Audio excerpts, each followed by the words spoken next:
हिंदी में यूपीएससी की तैयारी से संबंधित प्रोग्राम्स को देखने के लिए सब्सक्राइब करें study IQ IAS Hindi.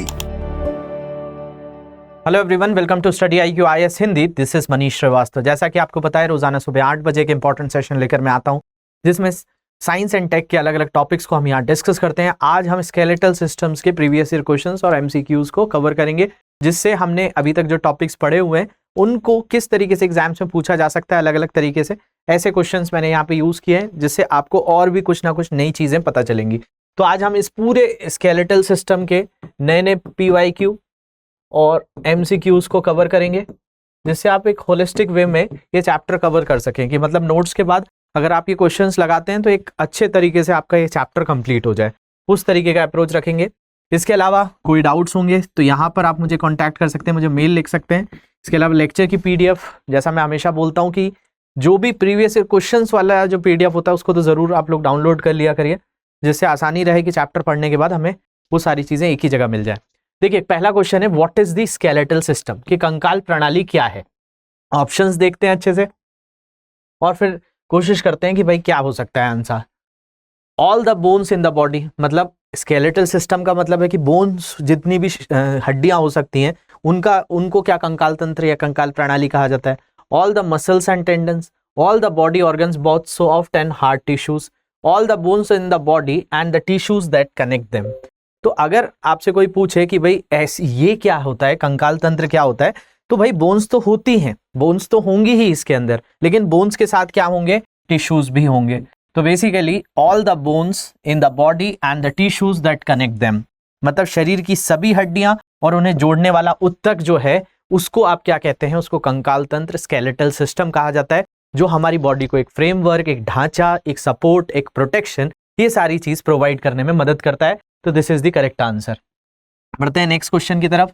Next question है how many bones are there in the average person's body, औसत व्यक्ति के शरीर में कितनी हड्डियां होती हैं, क्योंकि बचपन में अलग होती हैं, तो यहाँ पर इसलिए एवरेज से पूछा गया है। तो ये तो बहुत सिंपल सा क्वेश्चन है, 206, ये आप लोगों को सबको पता होगा, तो इसमें तो इतना कोई दिमाग लगाने की जरूरत नहीं है। इसके बाद देखिए, ये इस क्वेश्चन बहुत अच्छा है, इसमें आपको इनकरेक्ट स्टेटमेंट पहचानना है। तो 3 करेक्ट स्टेटमेंट आपको स्केलेटल सिस्टम से पता चल जाएंगे। Which of the following statement is incorrect, निम्नलिखित में से कौन सा कथन गलत है। Bone is where most blood cells are made. अब बोन जो होती है, बोन के अंदर बोन मैरो होता है, जहां पर आपका खून बनता है, तो bone is where most blood cells are made. इसके अलावा हड्डी वो जगह है जहां अत्यधिक रक्त की कोशिकाएं बनती हैं। हड्डी विभिन्न खनिजों के भंडार के रूप में कार्य करती है। हड्डी एक सूखी और निर्जीव सहायक संरचना है। तो बोन एक ड्राई होती है, नॉन लिविंग सपोर्टिंग स्ट्रक्चर है। Bone protects and supports the body and it's organ.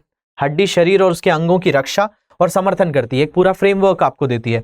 तो ये एक स्केलेटल सिस्टम का काम है। इसके अलावा जो निर्जीव सहायक संरचना है, मतलब ये एक नॉन लिविंग और ड्राई सपोर्टिंग सिस्टम है, तो ये स्टेटमेंट भी करेक्ट है, ये स्टेटमेंट भी करेक्ट है। तो ये स्टेटमेंट करेक्ट नहीं है। तो आपसे पूछा यही गया है कि कौन सा इनकरेक्ट है। तो भाई हड्डी विभिन्न खनिजों के भंडार के रूप में नहीं काम करती, कि हर तरह का मिनरल आपको बोन में नहीं मिलेगा। बोन में कैल्शियम मिलेगा, फास्फोरस मिलेगा, तो पूछा जाए कोबाल्ट मिलेगा क्या, नहीं मिलेगा। आयरन मिलेगा क्या, नहीं मिलेगा। आयरन तो आपके ब्लड में होगा। बेसिकली ये सारी चीजें जो मिनरल्स हमारी बॉडी में माइक्रो न्यूट्रिशंस और मैक्रो न्यूट्रिशन जो चाहिए होते हैं, वे सारे बोन्स में नहीं होते हैं। तो इसलिए ये जो स्टेटमेंट है ये गलत हो जाता है, और यहाँ पे गलत ही पूछा है, तो इसलिए फिर बी आंसर सही हो जाता है। तो ये आपका आंसर हो जाएगा बी इसका। इसके बाद नेक्स्ट क्वेश्चन देखते हैं, विच बोन प्रोटेक्ट्स द ब्रेन। अब कौन सी हड्डी मस्तिष्क की रक्षा करती है। तो आपके स्कल के अंदर मैंने आपको बताया था क्रेनियम, क्रेनियम के अंदर होती हैं 8 हड्डियां, और ये 8 बोन्स जो हैं आपको क्या प्रोवाइड करती हैं, ब्रेन को प्रोटेक्ट करती हैं। जो कपाल जिसको कहा जाता है क्रेनियम, इसमें 8 हड्डियां मिलकर आपके मस्तिष्क की रक्षा करती हैं। इसके बाद beside the brain the skulls also protect, मतलब मस्तिष्क के अलावा खोपड़ी और किस चीज की रक्षा करती है। स्कल में मैंने आपको बताया था कि आपकी 29 बोन्स होती हैं, तो 29 बोन्स में आपका एक ब्रेन तो हो ही गया। अब ब्रेन के बाद आपका फेस भी तो है, अब फेस पे भी तो बोन्स होती हैं। तो फेस पे आपकी आईज हैं, आपकी नोज है, तो बेसिकली ये क्या है, आपके सेंस ऑर्गन ही है, जिनसे आप सेंस कर पाते हैं, इंद्रिय अंग है। तो इनकी रक्षा भी करती है आपका स्कल, क्योंकि इसके अंदर आपकी एक फ्रेमवर्क भी देता है, प्रोटेक्शन भी देता है। तो इसका आंसर ये हो जाएगा। इसके अलावा the purpose of the rib cage is, जो आपका पसलियां होती हैं आपके शरीर में, चेस्ट पे जो पसलियां देखने मिलती हैं वो क्या प्रोटेक्ट करती हैं? तो protect the heart and lungs. ये बहुत ही सिंपल सा क्वेश्चन है, बट बेसिकली ये उन्हीं लोगों को सिंपल लगेगा जिन्होंने अच्छे से पढ़ा हुआ है। मतलब सिंपल उन लोगों के लिए है जो अच्छे से कॉन्सेप्ट को क्लियर कर रहे हैं, तो उनके लिए क्वेश्चन इजी है। नहीं तो सबको लगेगा कि यहाँ पे तो स्टमक भी हो सकता है, स्पाइनल कॉर्ड भी तो हो सकती है, बट आपने अगर एक सीक्वेंस में पढ़ा हुआ है, जो लोग नई क्लासेस ले रहे हैं उनके लिए मैं मेनली कहूँगा कि आप शुरू से कोई भी सब्जेक्ट को अगर आप पढ़ें तो उस पर कमांड करने की कोशिश करें। बस पढ़ने के लिए मत पढ़ लीजिए कि किसी एग्जाम्स में कोई क्वेश्चन पूछ लिया तो हम बस उतने तक ही पढ़ें। हम जब टॉपिक पढ़ रहे हैं तो हम उस टॉपिक के हर एस्पेक्ट को कवर कर लें, जिससे एग्जाम्स में हमें कोई नया क्वेश्चन भी आएगा तो हम उसको आसानी से फेस कर सकें। इस अप्रोच को जरूर रखिए। तो याद रखेंगे, दिल और फेफड़ों की रक्षा के लिए पूरी पसलियां होती हैं और इनके कारण ये प्रोटेक्टेड रहता है। ये क्लास में बताया हुआ है। इसके अलावा what makes bone so strong, क्या हड्डियों को इतना मजबूत बनाता है? तो हड्डियों के अंदर होता है कैल्शियम और फॉस्फोरस, जो इनको हार्डनेस प्रोवाइड करता है। तो कैल्शियम और फॉस्फेट के कारण जो है ये मजबूत होती हैं। इसके अलावा what is the difference between cartilage and bone? अब देखिए, उपास्थि और अस्थि हड्डियों के बीच में क्या अंतर होता है? अब यहाँ बोला गया है bone is rubbery and cartilage is firm. हड्डी रबड़ जैसी होती है और उपास्थि दृढ़ होती है। तो भाई हड्डी ज्यादा मजबूत होती है, तो उपास्थि रबड़ जैसी होती है और हड्डी दृढ़ होती है। हड्डी उपास्थि की तुलना में अधिक आदिम उत्तक है, प्रिमिटिव टिश्यू है then cartilage. Bone is inside the body and the cartilage is outside. तो इसका आंसर यही होगा बी ऑप्शन, क्योंकि कार्टिलेज कैसा होता है? थोड़ा सा उपास्थि है, मतलब हड्डी का जैसा एकदम मजबूत नहीं है, लेकिन आपका थोड़ा सा रबरी होता है, मतलब थोड़ा सा फ्लेक्सिबल होता है, हड्डी ज्यादा दृढ़ होती है। इसके बाद the hollow space in the middle of the bones is filled with, जो आपके हड्डियों के बीच का जो खोखला स्थान होता है, यहाँ पे क्या होता है? बोन मैरो होता है, जहां पर आपका ब्लड फॉर्मेशन होता है, अस्थि मज्जा कहा जाता है जिसको। नेक्स्ट क्वेश्चन है, what is the difference between compact bone and spongy bone? मतलब कई हड्डियां जो होती हैं वो बहुत ज्यादा जो है, यहाँ पर हम कॉम्पैक्ट और स्पंजी बोन की बात कर रहे हैं। तो कॉम्पैक्ट का मतलब क्या है? एकदम कठोर है। स्पॉन्जी मतलब थोड़ी सी फ्लेक्सिबल है।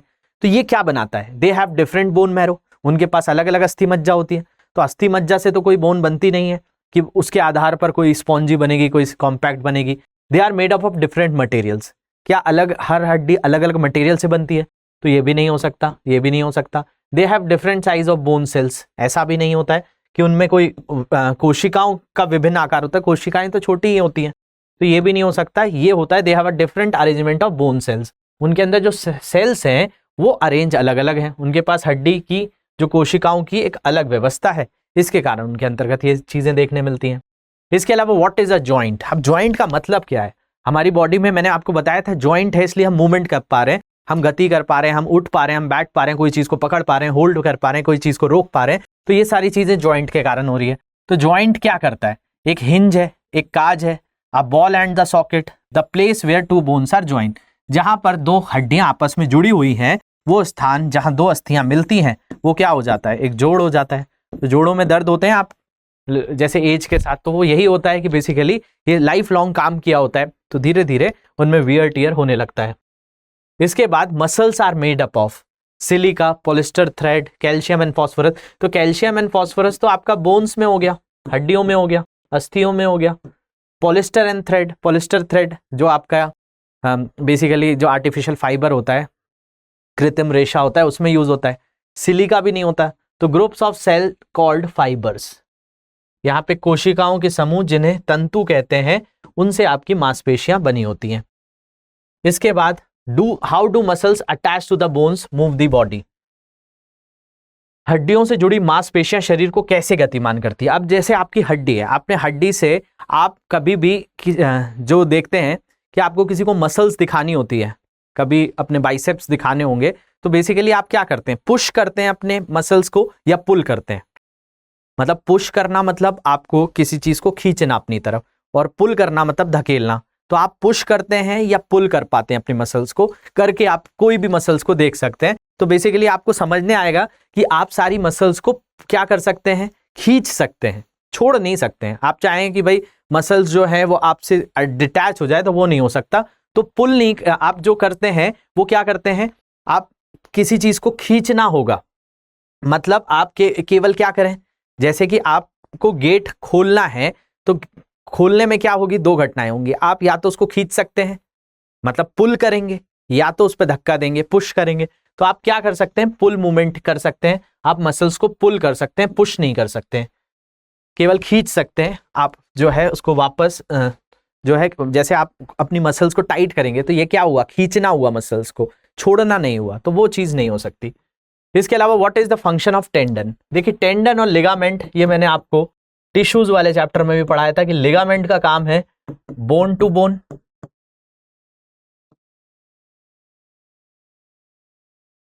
और टेंडन का काम है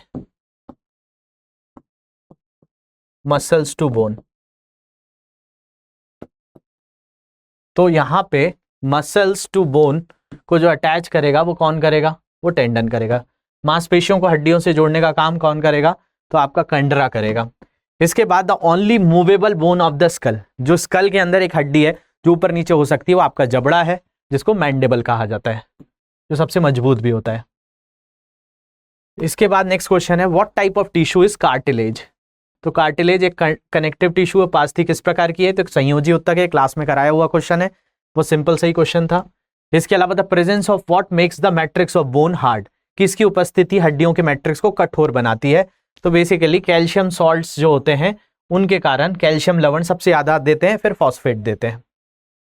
इसके बाद what which of these is not a function of skeletal system, तो इसमें से कौन सा कंकाल तंत्र का कार्य नहीं है, तो उपापचय नहीं, ये भी क्वेश्चन में करा चुका हूं। मेटाबॉलिज्म जो है वो आपका इसका काम नहीं होता है, इसका मिनरल स्टोरेज का काम है, प्रोटेक्शन ऑफ ऑर्गेन्स का काम है, मूवमेंट करने का काम करना है, मतलब कोई भी चीज हम गति कर पा रहे हैं, ये सारी चीजें आपका स्केलेटल सिस्टम करता है, बाकी कुछ नहीं करता है। इसके अलावा कोई डाउट्स आएंगे तो यहाँ पर मुझसे आप पूछ सकते हैं। इसके अलावा इसकी पीडीएफ सभी लोग चैप्टर के बाद लगा लीजिएगा, जो भी सीरियसली चैप्टर्स पढ़ रहे हैं शुरू से, वो जरूर इसका प्रिंट आउट निकलवा लीजिएगा, मैं वहाँ पे अपलोड कर दूंगा। तो होप आपको सारे क्वेश्चंस जो हैं बने भी होंगे, कुछ नए क्वेश्चंस भी मिले होंगे, तो उनको आप अपनी कॉपी में लिखेंगे और धीरे धीरे इस सब्जेक्ट को और अच्छा करते जाएंगे, जिससे एग्जाम्स में आपको जल्दी से जल्दी जो है सफलता मिले। Thank you very much for watching this, have a great day. Hindi में यूपीएससी की तैयारी से संबंधित प्रोग्राम्स को देखने के लिए सब्सक्राइब करें स्टडी IQ IAS हिंदी।